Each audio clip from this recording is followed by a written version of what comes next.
Hello, today we're going to talk about section 9.10. This is about cell potential, but under non-standard conditions.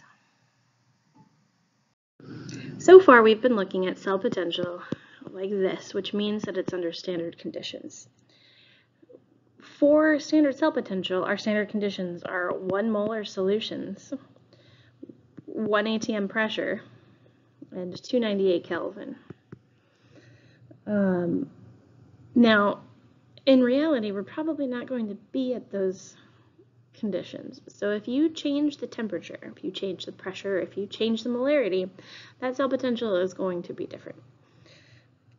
There is an equation that we're going to use called the Nernst equation that will help us to see the difference between the standard cell potential and the real standard potential, or the real cell potential at these different conditions. So let's take a look at that equation. Here's the Nernst equation. We have our non-standard cell potential is equal to our standard cell potential minus RT over NF ln Q. Okay. So if we look at each part of this, it's non-standard, standard cell potentials. R is your constant, the 8.314. T is temperature in Kelvin. N is the moles of electrons involved in the process. F is Faraday's constant, 96,485. And Q is the same Q that we used back in Unit 7 to look at equilibrium. Let's review that part really quick. Let's say I have, reactants are going to products. If I write my equilibrium expression K, products will be on top, reactants on the bottom. When you calculate K, you always put in the equilibrium amounts, which for standard conditions will both be 1. So under standard conditions, K is 1. Right. Now let's say, for example, you have non-standard conditions, and you find that Q is greater than K. That means Q is too big. I have too many products. I need to make more reactants to get it to reach equilibrium. So it will shift to the left towards the reactants.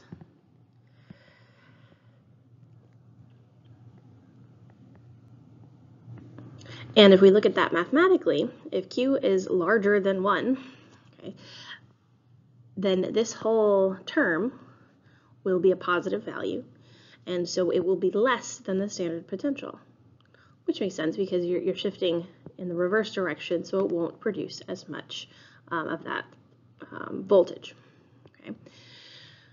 Now, if we look at the other situation that could happen if Q is less than K. If Q is less than K, then I have too many reactants. I need to make more products to get it to reach K. So it will need to go to the right. It will need to go towards the products.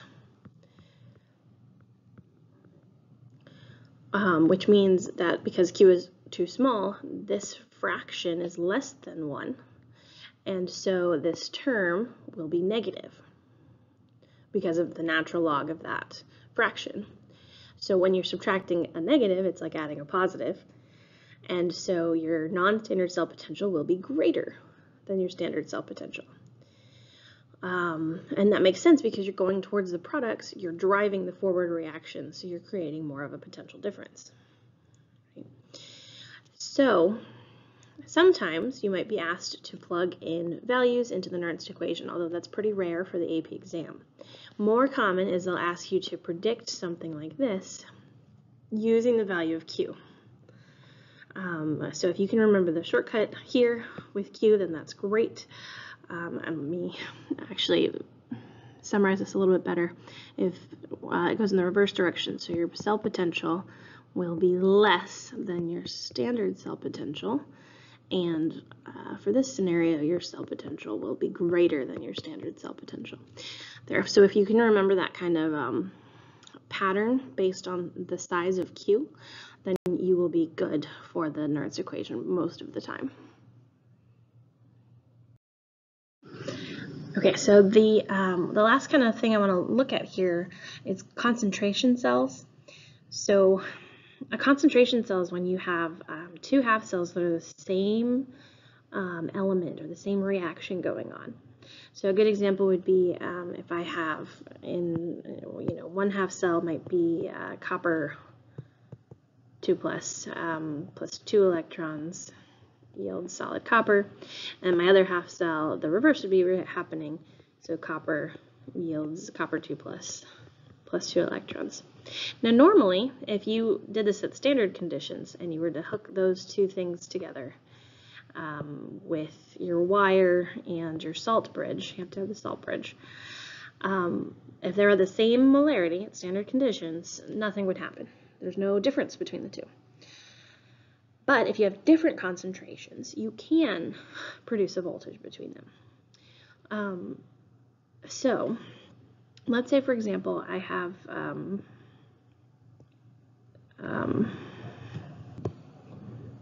2 molar concentration here and a 0.5 molar concentration here. Because I have a lower concentration on this side, the reaction is going to proceed towards the products. I need to create more ions here to increase this concentration to get it closer to equilibrium. So when I am writing out my value for Q, okay, it's always products over reactants, but we don't include solids, so those solids, coppers, don't matter. So we have our concentration of the copper ions in the 0.5 molar cell compared to the concentration of the copper ions in the 2 molar cell. So when I calculate Q there, I will get a fraction, and in this case it's 0.25, oops, which I can then plug into the Nernst equation if I knew the temperature, and then I'd have 2 moles of electrons in that process. And if I know the, if I look at the standard cell potential for this, standard cell potential, if all of this was at standard conditions, for a concentration cell, it's always 0. Because at standard conditions, they're the same molarity, so there's no potential difference between them. So you would just plug in 0 for the cell potential, standard cell potential, and you'd calculate Q based on the concentrations of the ions in the solution there. And that's how you would find the new cell potential. Okay, so in this presentation, we spent some time looking at the difference between standard cell potential and non-standard cell potential using the Nernst equation, L and Q. But we can relate our standard cell potential, our standard free energy change, let me do change in free energy, and then our equilibrium constant. When you have a positive standard cell potential, or like in a voltaic cell, then your delta G will be negative because it's spontaneous. It's thermodynamically favorable. There's no power source. And because of that, because we're looking at standard conditions, K will be greater than 1. Okay. Now, if your cell potential is negative, that means it's an electrolytic cell, and it has to have a power source to make it work. And that means your delta G is positive. It's not thermodynamically favorable. You have to put in free energy. And then, since we're looking at standard conditions, K will be less than 1. It will favor the reactants. Finally, if I have 0 cell potential, and then I'll have 0 for the gives free energy, and K will be equal to 1. And again, this is for standard conditions. So if you're not at standard conditions where all of the molarities of everything is 1, your K values can be different and still be at equilibrium. But this is just for this scenario. Let's go ahead and review the equations that we can use to convert between these 3 things. You can go back and forth with delta G standard is equal to negative NFE for standard conditions. So that's one of them. The other equation, you can go back and forth with delta G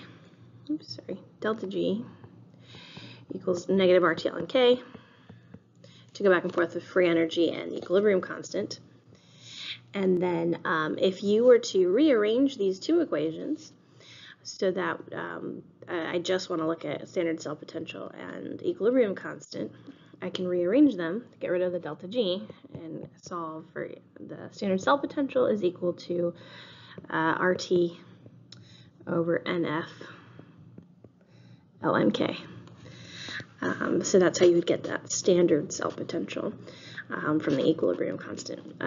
It's fine though if you'd rather just take the cell potential, find delta G, and then plug it into the other equation, because these two are on your formula sheet. Okay, so here's an example. We have a thermodynamically spontaneous cell. So that means delta G is negative and our standard cell potential is positive. Okay, I do like to annotate questions like this as I'm reading it. Now we have 100 milliliters of 1 molar iron 2+ ions and 100 milliliters of 1 molar manganese 2+ ions with a manganese electrode. So it's an iron manganese voltaic cell. Beakers are connected with a porous disc, so that's our salt bridge essentially, and the electrodes are connected with a wire. And we have a voltmeter measuring the voltage, no power source, which makes sense. Positive cell potential, we're good. Okay, qualitatively describe the effect on the value of Q and the voltage when the following changes occur. Okay, if I add some of this iron 2 nitrate in, if I'm adding iron 2 nitrate, nitrates are completely soluble. So essentially I am increasing the Fe2 plus concentration.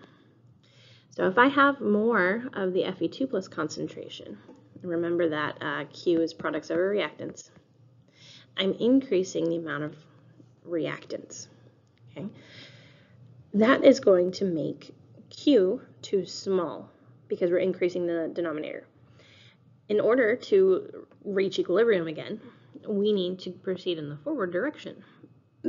So that is going to increase the cell potential. So your non-standard cell potential will be greater than 0.74. Okay, let's look at B. If I have 100 milliliters of distilled water is added just to the iron beaker. So by adding water, I am decreasing the molarity of the Fe2 plus ions. Okay, again, if we're looking at products over reactants, I am decreasing the amount of reactants, which will increase the size of Q overall. That means Q is too big. In order to reach equilibrium, it needs to go in the reverse direction. That means that our non-standard cell potential will be less than 0.74. Finally, if we add 100 milliliters of distilled water is added to both beakers, there will be no change. Again, because it's products over reactants, it will decrease both the manganese 2+ ions and the iron 2+ ions. But Q is products over reactants. So both of those will decrease, but because you're adding the same amount of water to both, it's going to decrease it by the same proportion. So Q will stay the same, and there will be no change in Q, and there will therefore be no change in the cell potential. It's 0.74.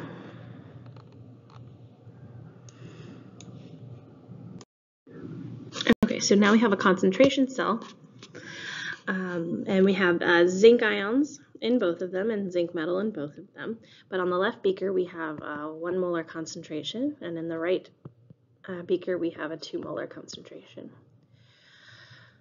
Okay, so that means that this beaker must be decreasing in concentration in order to reach equilibrium. So that means we must be going from ions, I'm sorry, not iron, zinc. Must be going from the zinc 2+ ions to solid zinc in order to decrease the concentration. This one is smaller concentration, so we must be increasing its concentration in order to reach equilibrium. So it will look like this.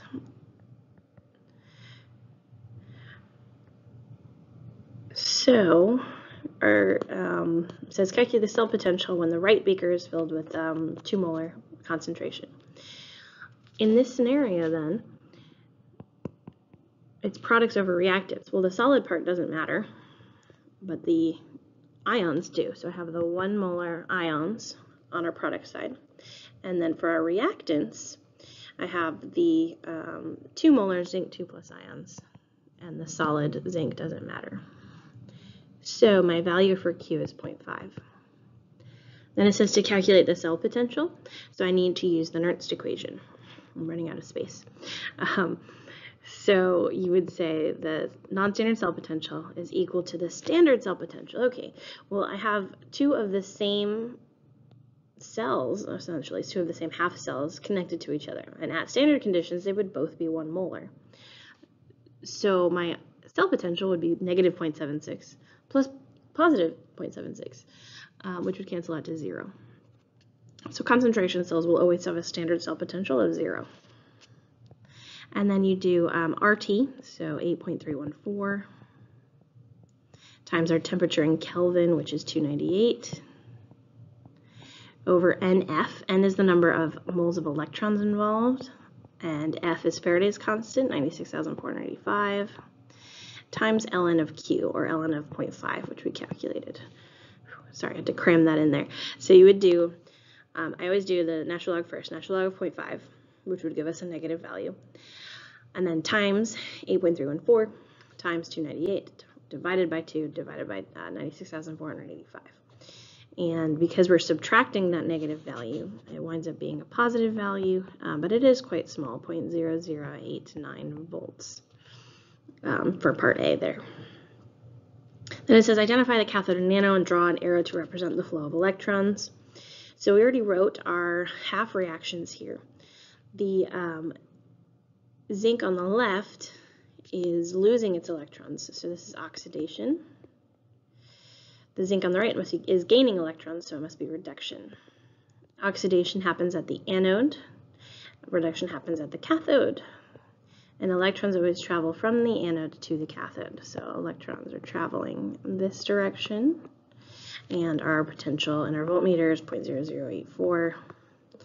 Until it reaches equal concentrations, and then it will be at standard conditions, which would make it 0 potential again.